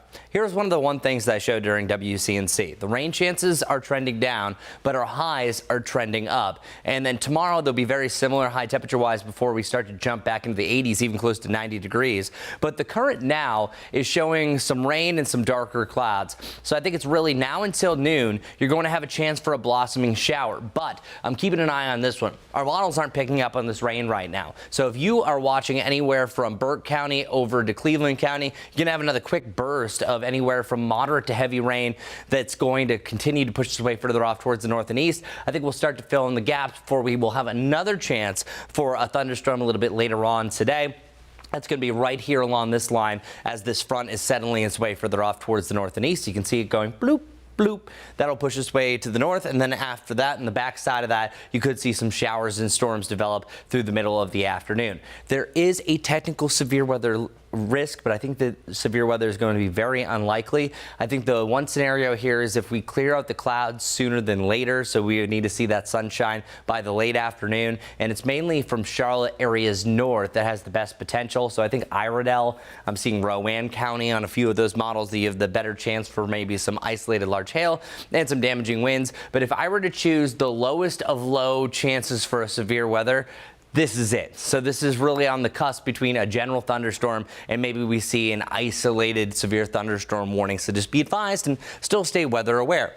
Through 8 o'clock tonight, I think that you could have up to an inch from place to place. Tomorrow we're going to have some passing rain, but our rain totals through the next 48 hours aren't going to be all over the place. Just depends on where the storms are going to pass. If you get a storm, I think you could have up and over an inch of rain. But if you don't really have a storm, you might just be factoring in some light rain today or tomorrow, and then you only see up to about a tenth to a quarter of an inch. Any rain's going to help, but the main thing I want to iron out is that we're not going to have anything like we did yesterday. Any rain that we see is going to be very isolated to scattered, not widespread raining for hours on end. Our dew points also on the humid side. Whenever you have this type of forecast, it will support a better chance for a pop-up shower or storm, especially a front is in the area, and then we'll even be close to a muggy status on Friday and Saturday. The reason why that's significant is that you have a much higher dew point. That means more moisture in the air when we're at our hottest. So even though I don't think we're going to hit 90 degrees, I have a high of 88. I think at most you hit 89. Still will be one of our hottest days that we've had so far this year, but our heat index will likely be in the lower 90s for the first time. So a good chance that you might avoid a storm, even though there's a chance for an isolated one for the PGA at Quail Hollow. It is going to be feeling soupy and almost that environment like it's going to storm. Through the weekend, the final 2 days of the tournament, temperatures a little bit cooler. If I were to pick a day that I think has the best chance for isolated to scattered thunderstorms, I think it's late Saturday heading into Sunday as a weak front is going to push through the area. And then heading into next week, we level out in the mid 80s. So there you go. That's your Guy Roofing 74 forecast. Up next, we have everything you need to know about your morning commute with Majestic Storm. All right, well, good Tuesday morning to you. Let's take a look at some of those drive times. If you're waking up, getting ready to head out the door this morning, they are definitely increasing. From Waxhaw to Charlotte, it's going to take you over an hour to get there. From Gastonia to Charlotte, about 40 minutes. So seeing our typical slow and go conditions as you are heading out and starting the day. Our live traffic maps are definitely starting to pick up as well. Multiple accidents that are ongoing, but also seeing a lot of red. I want to take you out to the outer loop of I-485. That is where we currently have an ongoing accident. It's at University City Boulevard. It's backed up to Rocky River Road. You can see all of this red here indicating basically stop and go conditions. So if you have to take that direction, make sure you allow for a few extra minutes to get to where you need to be on time. Another ongoing issue is we have a lane that is blocked due to an incident on Beavington Place at Beavington Ridge Road. So we are seeing those impacts there. And then what we're watching for, of course, is the traffic that is really going to start to pick up again today across the Bank of America Stadium because Shakira is coming to town. We'll start to see the road closures start at 9 o'clock, but they're going to be ongoing until almost midnight tonight. So that's why there's going to be a lot of congestion across that area, expecting at least 45,000 participants to show up today. Ben. All right, Majestic, thanks. The Charlotte City Council vowing to do things differently this morning after its first meeting since corruption allegations came to light last week. The claims follow an alleged settlement with the CMPD chief after a heated text exchange with former Councilman Tark Bakari. WCNC Charlotte's Julie Kay has a closer look at what happened during last night's meeting. It was a busy night for council with a public hearing on the 2026 budget proposal, but that was somewhat overshadowed by last week's heated back and forth. The interim city attorney still says that he is not confirming any settlement, but the way it allegedly went down is what caused so much public division within council that they now say they're trying to fix. Monday night, a consensus from city council. I think we need to do things differently. Mayor Vi Lyles and Councilmember Renee Johnson saying they would lead the charge on turning this week's public disagreements into action. It's been a tough week, a lot of words played and said, and in conversations, but I think at this point in what I would say is that this council has an opportunity to really think, stop, and think to do some things that we need to do differently. The disagreements all stem from the tragedy on April 29th last year, the deadliest police shooting in Charlotte history. Tark Bakari, who recently resigned from council to take a position with the Trump administration, publicly pushed Chief Jennings to let patrol officers wear outer carrier vests in the aftermath. Privately, that push was done through a series of text messages. Council intended to end that conflict last week when they allegedly voted on a $300,000 settlement with Chief Jennings that has not been confirmed by the city. But it only grew with Councilwoman Victoria Watlington publicly claiming corruption within the city government. Dr. Watlington and I have both expressed frustration with the way things have gone. Councilmember Tijuana Brown also sharing her thoughts. Disagreements will come and at times they will test us. But disagreement is not our enemy. Division is. Mayor Lyles said a more formal discussion will have to wait until after the city adopts a budget on June 9th. Because the time is always right to do what is right. Amen? Amen. Today is the deadline for applications to fill the city's District 6 seat left vacant by former Councilman Bakari. Now, as of this morning, the city says 7 people have applied. Applicants must be above the age of 21, a registered voter, and live within the district. City Council will pick a Republican who can fill the seat until the November election. Many on council prefer someone who does not want the job permanently. One of those applying for that seat is Charlotte Observer columnist Andrew Dunn. He joins us now live on WCNC Plus. Andrew, I think you check most of those boxes. And you know what? I know you have covered these politicians for years. Why throw your name in the hat? Yeah, well, thanks so much for having me on with you this morning. You know, I definitely didn't have applying for this seat on my 2025 bingo card, but, you know, Charlotte's given a lot to my family, and I try to give back and serve where I can be most useful. And so the timing of this appointment really lined up perfectly with some big decisions happening, especially regarding the transit plan. And I just thought, you know, if I can help Charlotte move a few things forward in a limited time, I'd love to do so. And you say that you don't want this seat permanently. I was reading on your blog this morning, you talked about reinvigorating civic pride, and you wrote, Charlotte has always been an aspirational city, but lately it's felt like we've lost some of that spark. I'd like to help restore it. Talk to me a little bit about that. Yeah, great question. And we could really spend a whole hour talking about why that is and what to do now. But, you know, I moved to Charlotte 14 years ago, 2011. And in a lot of respects, you know, Charlotte was always talking about whether it was a world-class city. How could it be a world-class city? How could we get the next big event? I covered the 2012 DNC as a reporter for the Charlotte Observer. And, you know, just over the years, through a variety of different circumstances, some of that booster spirit has kind of dissipated. But I think Charlotte has a lot to be proud of, and I think there's a lot of great things happening, and I'd love to shine a light on some of those. Supposedly, you've got Edwin Peacock interested in this as well. Andy Doolin, both served on city council a few years ago. I've been texting back and forth with Andy this morning about his plans. And you talked about transit and why you think this summer's consequential for it. Well, why do you say you might be a better choice to get it done, get it passed in Raleigh versus, say, an Andy Doolin or an Edwin Peacock? Sure, and I'm not running in opposition to anybody. You know, I love Edwin Peacock. I love Andy Doolin. I have nothing against them or any of the other applicants. I'm just kind of in a different mold. You know, there is zero chance I'll be running for the job this November. I've got 4 young kids, a full-time job, and a Cub Scout pack that I run. So I've got plenty going on. Willing to take a little break to help move a few things forward with this short time period, but no interest in running. And, I kind of bring a different perspective. What do you make of the recent controversy on City Council? Yeah, it's a great question, and it's really unfortunate how all that's transpired. I don't want to come in prejudging anything. I have plenty of concerns about it as anybody else would, but I wasn't in the closed session meetings. I don't have all the facts. I'm not coming into this application process or this job to relitigate that issue. I'm applying to help the city move forward on what we can actually get done over the next few months. All right, Andrew Dunn, columnist with The Observer, also has his newsletter, Longleaf Politics, as well. Andrew, thanks for coming on. We appreciate it. Thank you. All right. 8:15 right now on WCNC Plus. And just into our newsroom, we are learning that the man accused of exposing himself on Charlotte's rail trail last month is facing new charges this morning for the same crime. According to court records, police arrested Santiago Herrera yesterday afternoon. He allegedly exposed himself to a woman on Newburn Street while he was driving. Records show he is out of jail this morning after posting bond. Well, good morning, everybody. Check it out. 4 different beautiful shots around Charlotte. You have a little bit of blue sky, but you have to get to about 1,500 feet to look up.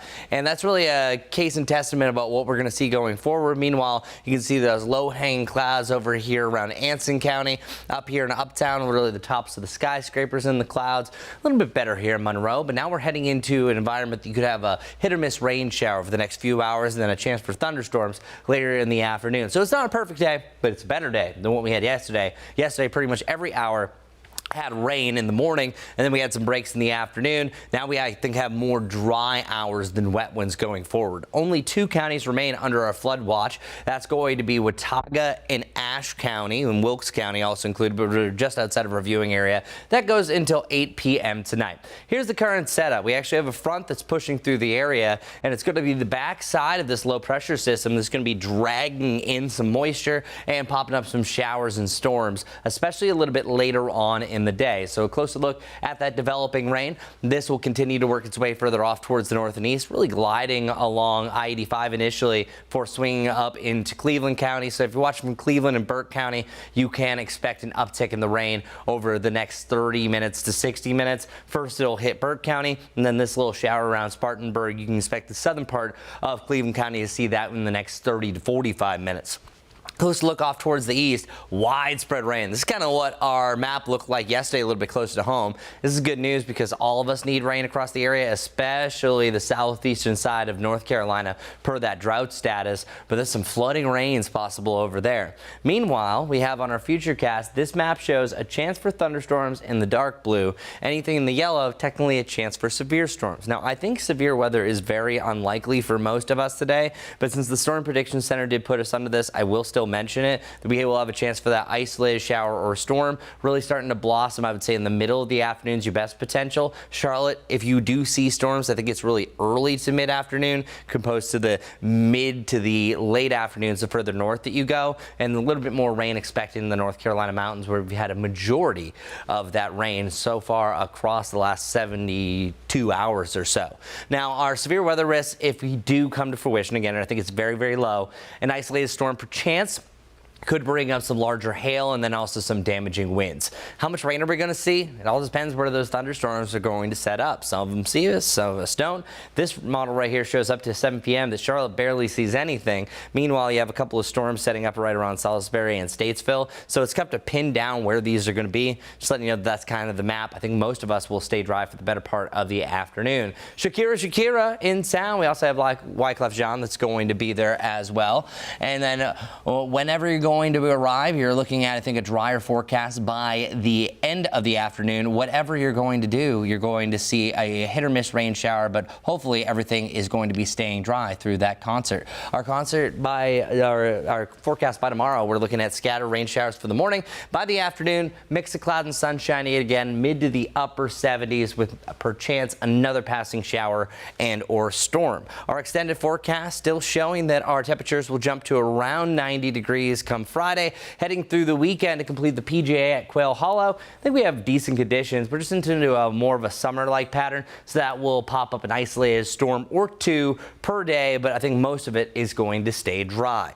Our morning commute still damp, still wet. Let's see how it's affecting traffic. Good morning, Majestic. Good morning. Definitely seeing multiple accidents that are now ongoing as the morning is really getting started. You can see our live traffic map here. Lots of accidents. I want to highlight a few that are really impacting everyone as they're heading out the door. A lot of people, I should say. I want to take you out towards I-485. You can see all of this red. That's indicating some stop and go traffic, only moving less than 10 miles an hour. There's an accident on the outer lanes at University City Boulevard. It's backed up to Rocky River Road East. So if you drive that way, take a different route or allow for a few extra minutes to get to where you need to be this morning. In addition to that, at Cindy Lane, we have a crash at Statesville Road. Seeing some medium impacts with that crash. And this one, lots of red popping up on my map this morning. South Boulevard, there's a crash at Tremont Ave, seeing that red again, indicating stop and go traffic. Today, if you are spending time in Uptown, you'll notice a lot more congestion.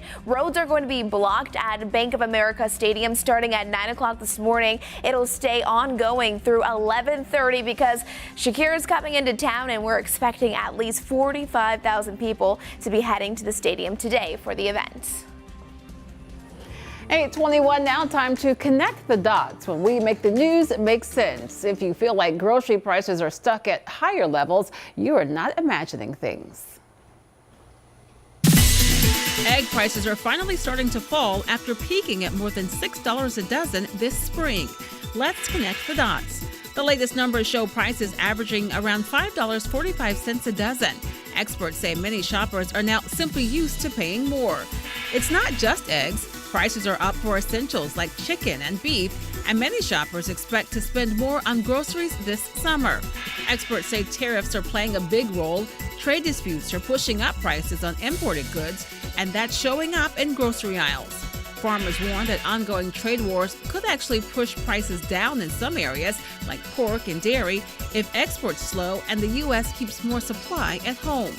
Until global trade deals are settled, prices at the grocery store could keep bouncing around. And for now, shoppers are stuck adjusting their budgets. And that's connecting the dots. Time for a Tuesday morning tail wagger along with their friends at Animal Care and Control. Today's tail wagger, he's looking for a forever home, definitely doing that. His name is Tucker. Tucker is a big guy, weighs about 55 pounds. He's 11 months old. Believe it or not, when this guy was brought in, he was totally emaciated, but is now ready for a forever home. Probably better with a home with kids over 12. Gets along with other dogs, even gets along with cats. He is treat motivated. He is crate trained, and look at that face. He's looking for a forever home today. His name is Tucker. Here's what you can do. Head out to Animal Care and Control or make an appointment by calling 704-336-7600. They're open Monday through Friday, 11 a.m. to 7 p.m. And on the weekend, Saturday and Sunday, 11 a.m. to 5 p.m. One more time, check him out. He's about 11 months old, weighs about 55 pounds. Just a great guy looking for a special home today. And look at this close-up. His name is Tucker. He's our very special Tuesday morning tail wagger. I'm Larry Sprinkle. From one good-looking pup to another, how about this? It's going to be another honor this week for Gastonia Police Canine Bo the Bloodhound. We've told you about him in the past. Good-looking dog. He's headed to Washington for National Police Week. Bo was honored last year as Law Enforcement Hero Dog of the Year after successfully tracking down a child through 7 miles of woods. Now he heads back to Washington to represent the department all over again. Well, check this out. 15 turtles are back in the ocean this morning after being released yesterday in Surf City. They spent about 4 months in a rehabilitation center to recover from being cold stunned. Cold stunning is a chronic illness that can happen when turtles are exposed to cold temperatures for too long. Organizers say this is the first of many turtle releases planned over the next few months. There are a lot of fantastic organizations and volunteers like the people there in Surf City, but yes, up and down the North Carolina coast who volunteer year-round making sure these turtles are taken care of. And in this case, they're cold shocked, but in other times they just have challenges getting back out to the water. And sometimes they head the wrong direction. That's why they say they don't have the lights too bright. So it's great that those are actually going back to the ocean. My parents did it for a while over on the coast. And, really? And were fascinated by it. And it's great to see the groups who are really like super into it. Yes. They make a big difference. They certainly do. All right, folks, we're going to take a quick break as we take a live look right now over Uptown. On your Tuesday morning, Chris is standing by. He's got a check of a not quite so wet Tuesday in comparison to Monday. And Majestic, she's standing by with a look at your Tuesday morning commute. Then we're back with headlines at 8:30 right here on WCNC Plus.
Well, good morning, everybody. It's definitely a damp morning. We do have more showers and developing storms down to the southwest. So you might have some light rain going on right now, or if they feel like it's going to rain. This will continue to push its way to the southwest, to the northeast. So on and off rain still possible through this morning, heading into the afternoon. But I think we actually will see some breaks in the clouds, allowing for a brighter day overall. High temperatures also a lot warmer in the upper 70s. We do have a real feel. It's a little bit warmer than the actual temperature, to around 80 degrees. So keep that in mind. But at least today it will be overall drier, even though you will have a chance for a passing shower or storm.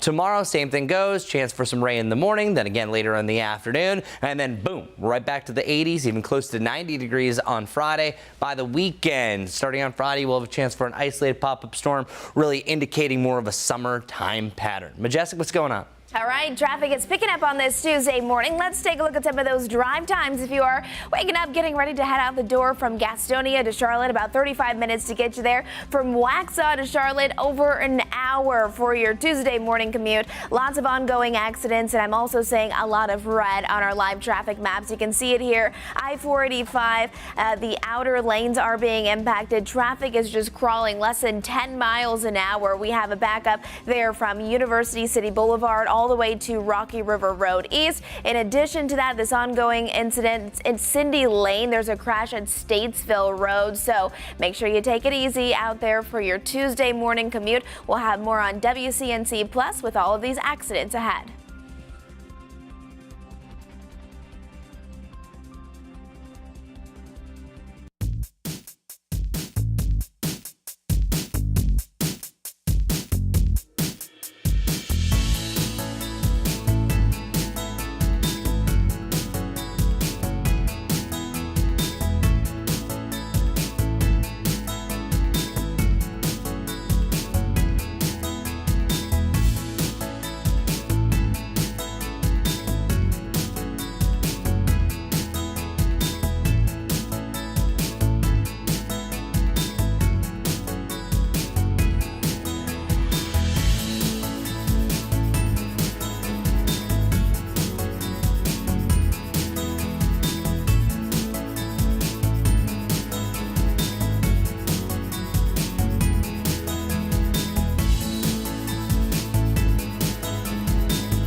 Thanks for streaming live on WCNC Plus at 8:30. I'm Lisa Washington. And I'm Ben Thompson. Happening today, the Indian Trail Town Council expected to decide whether to censure one of their own. Councilman Todd Barber. He is accused of running a controversial Facebook page that spreads misinformation and targets local officials. WCNC Charlotte's Destiny Richards is live for us this morning. Now, Destiny, Barber claims that it's his wife who runs this account. Yeah, but in response, the Indian Trail Town Council says that he still has some level of responsibility over the content creation that is actually on this page. And either way, the council is still concerned about conflicts of interest as well as professional conduct from this.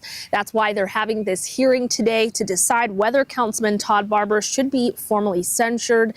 This comes after a months-long investigation into the Facebook page called the Indian Trail Weasel Report, which has stirred controversy by posting what town leaders call false and damaging claims about the town and its employees. Officials say this violates the town's ethics policy, which requires council members to communicate truthfully and objectively. After discussion at multiple council meetings, Mayor Pro Tem Dennis Gay said last month he hopes the hearing today will bring the council together and put an end to the division. We have a lot of amenities that we're wanting to work for people in the town, like a community center. We got a lot of improvements that we need to do, and all this infighting and negativity does not promote what we'd like for the people here. So today the town council will discuss adopting a resolution to censure Councilman Barber. That's happening during its regular meeting at 6:30 tonight. Live in Indian Trail, I'm Destiny Richards, WCNC Charlotte. Destiny, let me ask you this. We know that the council brought in an outside attorney for the investigation. Did we learn anything about what that investigation uncovered? Yeah, so when the town council hired this attorney and that investigation took place, they basically are claiming now that they have evidence linking him to this account. Again, the content creation for the account, the things that are on this page that are criticizing the town and his colleagues, people that are employees of the town as well. So this is what they're going to be bringing up as reasons to have him censured. And again, the definition of censuring is basically just a public reprimand that stops short of removing someone from office. So this means that this is just a situation where they are wanting to really just shut this down so they can move forward and do what's best for the town. It doesn't have any real teeth in it, more of a symbolic sort of gesture. Publicly. Yeah. All right. Right. Destiny, thank you. Appreciate it. Let's turn to your forecast right now. Chris standing by with your WCNC weather impact forecast. Chris, wet, but not as bad as yesterday. Much better, and how I can tell is that we have our head in the clouds right now here in Dallas. It really looks like, look at this, I can show you the world. We can see some beautiful blue sky up above, so this really shows around 1,500 feet. Those clouds are rising up. These are technically stratocumulus clouds, kind of a hybrid between stratus and cumulus, and this is actually the most popular cloud across the world, not by people loving it, just it's the most common one that we have, and this will continue to rise up, so soon we'll have our heads literally in the clouds, won't be able to see anything in front of us, but it does show some improvements. We've had some up and down visibilities, nothing really widespread, down to about a 4-5 around Chester and Rock Hill. Not too bad, and then you can see our temperatures warming up nicely, up to around 70 degrees. We were either from 69 to 72 for a high across the greater Charlotte area yesterday. Today we're actually going to be in the mid to the upper 70s, so a nice little warm up as well, and I think you will see some blue sky, and what do you know? Look at you, Monroe. You're already doing it. So, yeah, I think to conclude the morning, we're going to see a lot more blue skies starting to filter in. That's actually going to work against us a little bit because we will have a chance for a few blossoming showers and thunderstorms going forward. And since it is another humid day, we can have that moisture, that heat rise up, especially as another front is rolling through that will allow for an additional shower or thunderstorm. That's through this afternoon. You're going to have that slight potential, mainly in the early to mid-afternoon from Charlotte, a little bit later to the north. Here's what's happening right now. do have some light rain from place to place, but we also have a blossoming rainstorm, not a thunderstorm yet because it lost its thunder criteria. That's about to push into Burt County, and then this little guy is starting to pop up a little bit closer to Cleveland County. These are fairly slow movers, so that means some of them could easily dump up to an inch of rain, especially if they get a little bit larger, and that could be the case in scenario a little bit later on this afternoon. But it's really right in this area that we're seeing a lot of sunshine. I think it's behind there that we could actually see another storm to start to pop up. Here's a look at our futurecast. This is noon. At that point, those showers that I was just pointing to, they're going to be up here, and there will be a chance that we could have a few more that divide and conquer across our area a little bit later on this afternoon. But this is a very low chance in general, and there's also a slight chance for some severe storms, but I'm not really looking at anything that's like surefire, hey, watch out for this, but still stay weather aware that one could sneak up on you. There's also a chance this evening heading into tomorrow as we rinse and repeat the forecast for a passing shower and storm during the afternoon. So our severe weather risk going forward today, we do by the Storm Prediction Center have an isolated chance, highest to the east by tomorrow, and then Thursday, we got a whole lot of nothing. That's always nice because the PGA Championship is trending a really nice direction.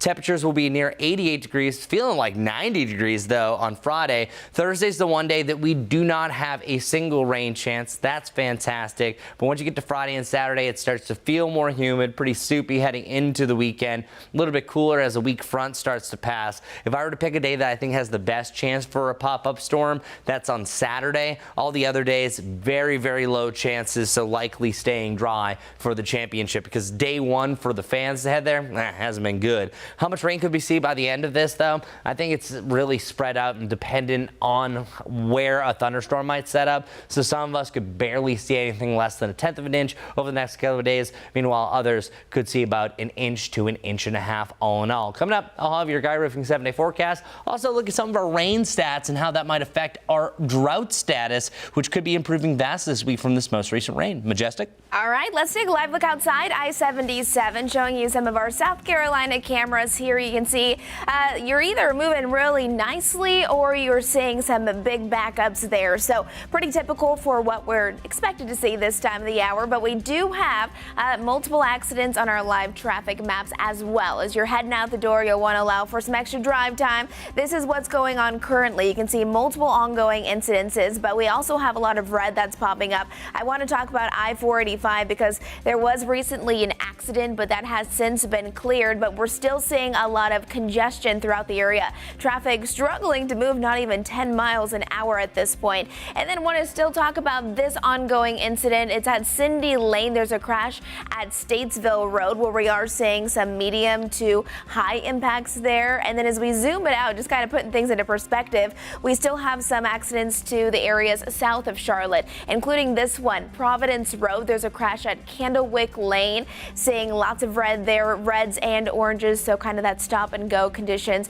or traffic as you're heading out the door. There's a look at some of those drive times as you're heading out from Waxhaw to Charlotte, just under an hour to get you there, and Matthews to Charlotte, just over 30 minutes.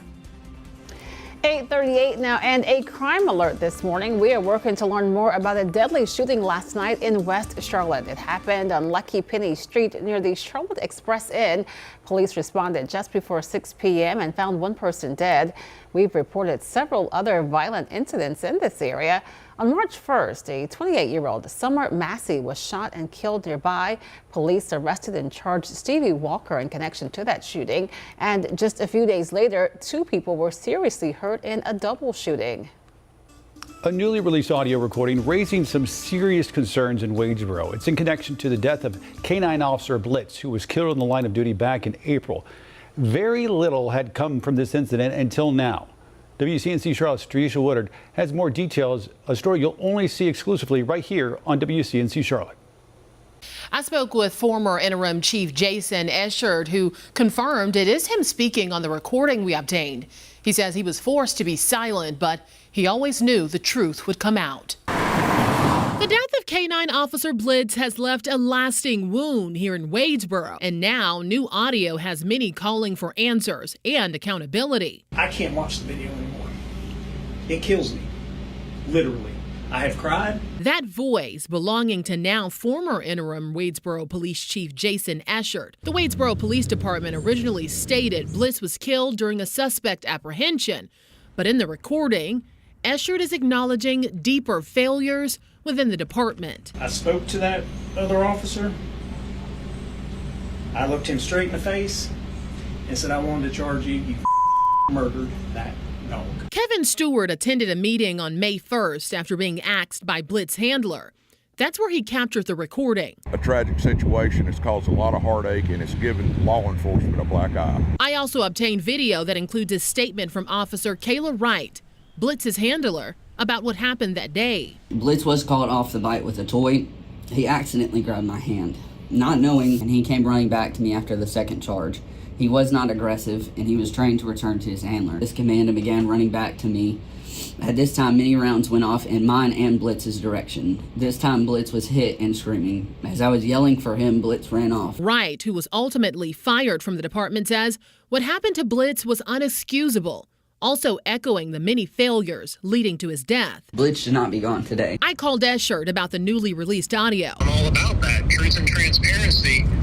But while I was employed with the town, I wasn't allowed to talk. And now I'm thankful that, the truth is coming out. Eschard says he tried to charge the officer who shot Blitz, but he alleges the Montgomery DA told him he wasn't charging an officer for shooting a dog. Eschard emphasized the importance of transparency, but some residents say that transparency should have started long ago. This is a major concern, and it's not going away anytime soon. I don't think Wadesboro is going to heal until we get to the bottom of this thing. Well, Eschard is now retired from the Wadesboro Police Department. The city released a statement saying it was due to threats following Blitz's death. His attorney releasing a cease and desist on false representation and narrative, saying that has nothing to do with his resignation. Back to you. We also reached out to the Montgomery District Attorney for comment about the allegation from Eschard. Still waiting to hear back. This morning, we are learning that a controversial project in Weddington will not move forward. After the town council tied in last night's vote, the mayor cast the tie-breaking vote, deciding no on the project. It's 2-2 tie. As mayor of this town, I'm going to vote and side with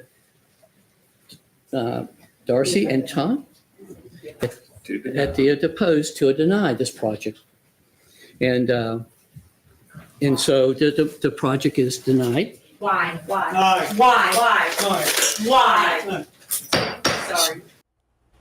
The decision comes after developers reduced the number of homes in the plan along with other changes. Many neighbors, though, remain skeptical and advocated for a more sustainable approach.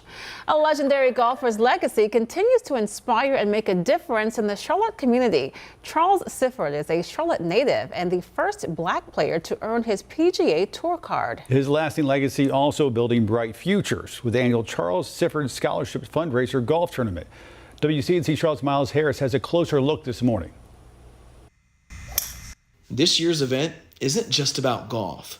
It's about community and providing opportunities for young athletes who might not otherwise have a chance to pursue their dreams. He wanted to make it easier for those following him to have a chance, better chance than what he did. The golf legend's son, Charles Sifford Jr., says the money gained will help the Sifford Scholarship, one that helps cover a portion of the college costs for students or those attending a PGA-accredited golf management program.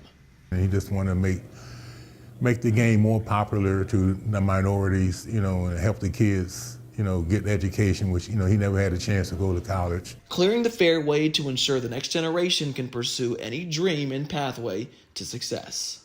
You're fortunate enough to have someone help you come up, so now it's your turn to chip in and help the ones following you have a chance of success, and be a role model.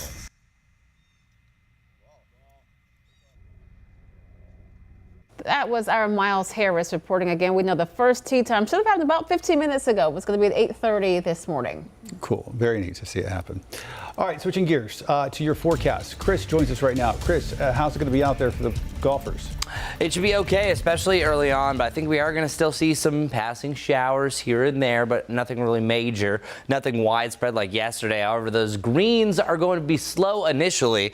Check it out. We can see here in downtown Monroe, at one point we saw a little bit of sunshine. Now we're actually starting to see a little bit more ominous clouds. This will be the case in this area on and off through this morning, but we will have some bright spots spots, and I think more dry hours than wet. Over the last 48 hours, we've seen an exceptional amount of rain, and Boone close to 6 inches and likely out of the drought status after this most recent rain.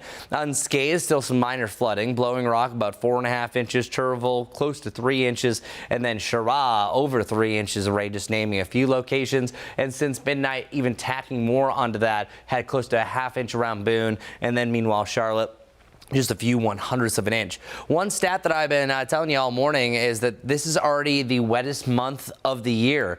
January, February, March, and April were all below average month as far as the amount of rainfall that we typically see. February barely below it. It's usually 3.13 inches that we have for the month of February. But we're already 2 inches in surplus for this month. So we're not completely out of the drought status. There's still a lot going on. Per the most recent update that we had, that was showing about 84% of North Carolina was under some sort of dry status. But the moderate drought really did shrink. Now, the most recent rain that we saw, I think this is pretty much going to eliminate the drought from what we just recently were looking at, because on average across the area, we needed up to about 4 to 6 inches of rain to try to overcome this, and we're going to be really close to that. Meanwhile, we still have a flood watch that's ongoing for areas like Boone and Watauga County. That ends officially at 8 p.m. today and will linger for Wilkes County as well. Here's a surface map. This is exactly what we're going to be seeing going forward. We're going to have a chance for an on and off shower storm as this front is moving through, but I actually do want to show you that one graphic that I was mentioning. So this was actually last updated on May 3rd, showing how much rain that we needed to cure the drought for the western and southern parts of North Carolina. Well, you needed anywhere from about 4 to 6 inches to fully cure it. So we have roughly since then seen anywhere from about 2 to 4 inches across our area. I think that we're really going to significantly reduce the amount of drought that we have across the region, and there's even another chance for rain today, and that'll be pretty much ongoing. There's also a slight chance that we could have a heavier downpour as well. The Storm Prediction Center did slice our area in half for the northern part and northeast of Charlotte to have a better chance for a developing shower storm that reaches severe criteria. I think most of the area, most one in blue, you're fine. I think this is really an outside chance. If you're talking about the lowest of low chances for a severe storm, it's today. And you'll have a mix of cloud and sunshine that might be amplifying this, but I think it's the further north, the deeper you go into this yellow, that's going to have a better chance. So likely, I would say Rowan, Iredell, and Alexander County, you have the best chance of all of us. And by the late afternoon, better chance to stay dry for Charlotte as well. Breaking that down, it's really a chance for some large hail and some damaging winds. But again, most of us should be just fine. For our Guy Roofing 7-day forecast, we're going to see a nice little warm up back to around 90 degrees. I think we're just missing 90 yet again on Friday, and then down to either side of 80 degrees through the weekend. So it should be pretty decent for the PGA at Quail Hollow. The only thing is that you might have an isolated pop-up storm because we are heading into more of a summer-like pattern because it feels like summer, especially with that moisture in the air. It's a damp start to the day, not really affecting our morning commute as far as the rain yesterday, but it's still been busy, Majestic.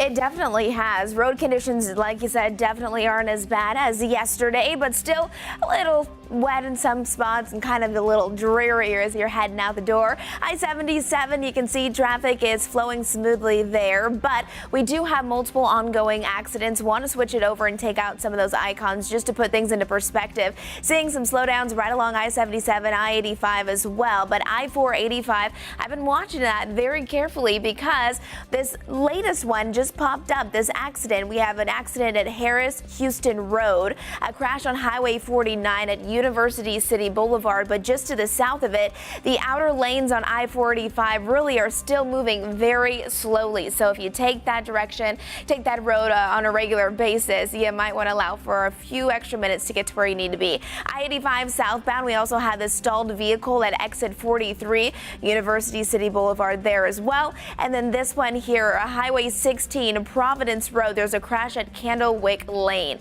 That is slowing down our morning commute. Drive times this morning also slowing things down, almost an hour to get you from Waxhaw to Charlotte, and as we head towards Gastonia to Charlotte, about 34 minutes right now. Majestic, thanks. 8:49 right now on WCNC Plus. This morning, lawmakers across the country joining forces to demand warning labels on social media for kids. It's similar to what you see on cigarettes, but surprisingly, kids are now getting in on the fight as well. Ian Cole explains how these labels might work.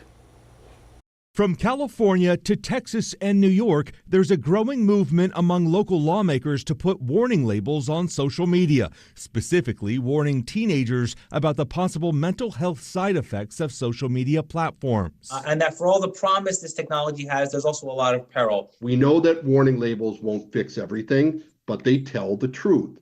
And kids deserve the truth more than tech companies deserve silence. The Kids Code Coalition held a virtual press conference today to discuss the current proposal in the California Assembly, which would require the warning labels. They would come on as you initially sign into your social media account, but you'd be able to scroll. But then after 3 hours, it would take over your screen. You wouldn't be able to click through it for 90 seconds. That warning label would be there. 15-year-old Ian Moladina is working to get something similar passed in Texas and shared what he's experienced on social media. Watching others live quote unquote perfect lives online can make us feel like we're always falling short, and we internalize that. And I've experienced that more recently than I can even express.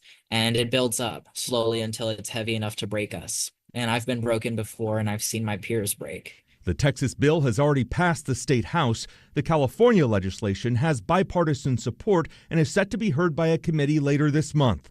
The hope is a growing number of states pass the warnings, and it will push Congress to act on a national level, all with the goal of addressing a growing youth mental health crisis. I can say that if I had seen those warnings when I was in the darkest places in my life, if I had known that other people were struggling too and that help was available, I might have asked for support sooner.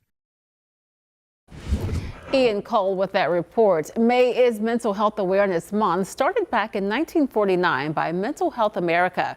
For more than 70 years, the organization has been leading the charge for awareness and support for those struggling with mental health. I recently spoke with the organization's president and CEO to discuss mental health concerns in the U.S.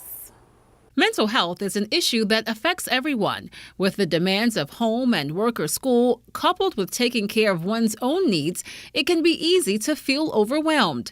Data from Mental Health America shows in 2024, nearly 60 million American adults experienced a mental illness, and 1 in 5 youth had at least one major depressive episode. We know that there's been an epidemic of loneliness and despair. We know that suicide is now a leading cause of death for youth. It's also the case that there are pressures in the world right now, certainly since the pandemic, for instance, or other pressures, economic pressures and things that people are feeling in the environment around them, which are affecting mental health. So you kind of put all these things together. Schroeder Stribling, president and CEO of the organization, says although discussing mental health is less taboo than it used to be, there are communities that lack access to services. There are an awful lot of mental health vulnerabilities, and especially for communities that might be a mental health desert, they might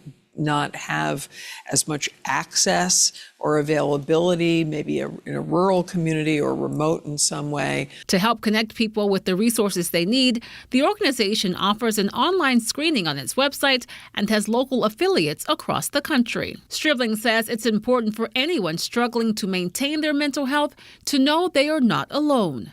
There's hope, there's help, and if at all possible, find a trusted other, someone with whom you can discuss these things, where you know you'll be met with compassion and kindness. A message she hopes turns awareness to action. Today, we are hosting a phone bank where you can get mental health resources from local organizations. The phone bank will take calls today from 11 a.m. to 1 p.m. and from 4 p.m. to 7:30 p.m. You may have noticed that Ben and I are wearing some green ribbons this morning, as this is for Mental Health Awareness Month. Yeah, it's something that for the longest time we didn't talk about. Correct. And I feel like slowly over time, we're sort of dismantling the taboo around the topic. And so Yes. call in today, we should say, there's the green ribbon right there, proud to wear it. call in today, and the folks will be able to guide you. They won't go in depth with giving you expert advice or anything, but they will be able to guide you in the right direction. Correct. And so it will not be Ben and I or Chris or Majestic taking your calls, but these will be professionals who are trained to do this and to deliver the resources to you. And Majestic that's has where a it pin starts sometimes. too. Yeah, So, I did. I got one delivered, so I'm Very proud to wear nice. mine as well. But like I was saying, sometimes people just don't know where to go. They Correct. just need that resource. So it sounds like today's going to be a great day. Absolutely. All right. Listen to this. In a recent report, NBC News referred to Chicago as the city of big shoulders. Now, most of us know Chicago as the windy city. Chris is laughing about this. Some people were really confused about this since it's more commonly known, again, as the windy city. But it led us to find out some uncommon nicknames for the Queen City. Did you know this, guys? Charlotte, also known as the Hornets' Nest. Yeah, that one's known. The city of churches. NASCAR Central. Sure. The city of industry. Never heard of her. Never heard of that. And Mint City. And don't forget the city of average shoulders. That's a joke. That is I know. No. Yeah, Lisa and I were cracking Because we were up like, over that. city of big shoulders. I've never heard of such. Yeah, we're talking about the Pope, and all of a sudden, from the city of big shoulders, I'm like, wait a second. Okay, rewind. Never heard of that. And what was the other one you said for Charlotte? Crown Town. I like Crown Town. I like that. That's fun. Love where Those we other live. ones I'm not so sure about. All right, folks, we're going to take a quick break right here on WCNC Plus, but keep it right here.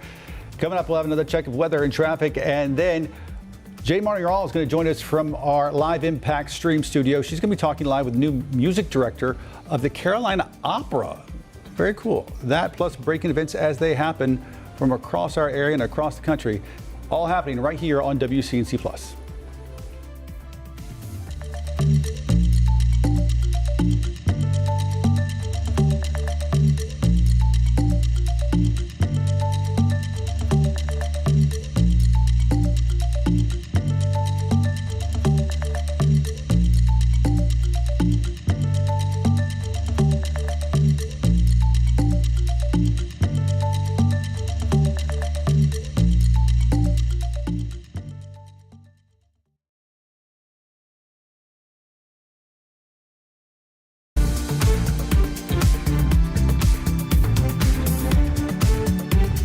Well, good morning, everyone. We already have some light rain showers now starting to come down, and even a moderate intensity right around 485, pushing its way off towards the north and east, and more showers and storms starting to develop down here to the southwest. Keep that in mind. Still an active flood warning up in the mountains, and there's still an also active flood watch for Watauga and Ashe County until 8 o'clock. These will continue to swing their way off towards the north and east, so I think the best chance for rain for the Charlotte area, really associated with the storm system, will be late morning heading into the early afternoon. Even a chance for a little bit of sunshine right now on the cloudier side on a damp morning, which has affected your morning commute. Majestic, what's going on? All right, well, it is definitely busy out there as we're heading into our Tuesday, but you can see a live look outside. I-77 traffic is flowing smoothly, at least out that direction. Multiple accidents is still popping up on our live traffic maps. Not just that, but also lots of areas shaded in red indicating stop and go conditions. Want to show you this Harris-Houston Road. There's a crash there at Highway 49 that extending towards